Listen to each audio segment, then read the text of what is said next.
Detik-detik helikopter Prabowo mendarat di depan Istana IKN. Kunjungan pertama sebagai Presiden. Presiden RI Prabowo Subianto melakukan kunjungan untuk pertama kalinya ke ibu kota negara, IKN, Nusantara, Penajam Pasar Utara, Kalimantan Timur, Senin, 12 Januari 2026. Pantauan dari YouTube Sekretariat Presiden, Prabowo datang ke istana di IKN menggunakan helikopter kepresidenan berwarna putih sekitar pukul 17.40 WIB atau sekitar pukul 18.45 WITA. Kedatangan Prabowo ke IKN Nusantara dilakukan usai menghadiri sejumlah peresmian di Kalimantan Timur. Dia mendarat tepat di depan Istana Negara IKN. Dia disambut langsung jajaran Badan Otorita IKN yang dipimpin Basuki Hadi Mulyono dan Menteri Pekerjaan Umum Dodi Hanggodo. Begitu Prabowo tiba, terlihat Basuki hormat dan mencium tangan Prabowo. Dalam momen itu, Menteri ESDM Bahlil Lahadalia juga menyapa Kepala OIKN Basuki. Terlihat Bahlil cipika-cipiki dan menyebut Pak Bas sebagai Pak D.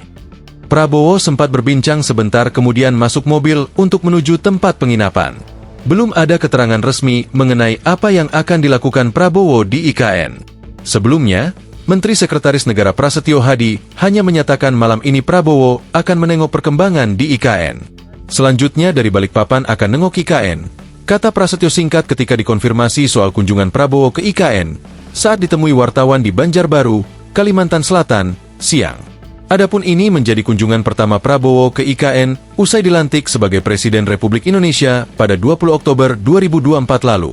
Prabowo terakhir ke IKN saat dirinya masih menjabat sebagai Menteri Pertahanan di Kabinet Indonesia Maju pimpinan Presiden ke-7 Joko Widodo, Jokowi.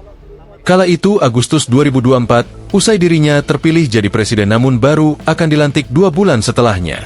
IKN sendiri diproyeksikan jadi ibu kota politik bagi Indonesia di tahun 2028. Artinya, semua kelengkapan pemerintah, mulai dari unsur eksekutif, legislatif, dan juga yudikatif dapat terbangun di IKN. Sejauh ini baru kelengkapan eksekutif seperti istana dan perkantoran kementerian saja yang sudah dibangun di ibu kota baru. Sebelum tiba ke IKN, Prabowo sempat meresmikan 166 sekolah rakyat di Sekolah Rakyat Terpadu, SRT, 9 Banjarbaru di Kota Banjarbaru, Provinsi Kalimantan Selatan. Setelah dari situ, Prabowo juga meresmikan infrastruktur energi terintegrasi Pertamina RDMP di Balikpapan, Kalimantan Timur. Usai dari Balikpapan, Presiden RI pun langsung bertolak ke IKN Nusantara. Download Tribun X sekarang, menghadirkan lokal menjadi Indonesia.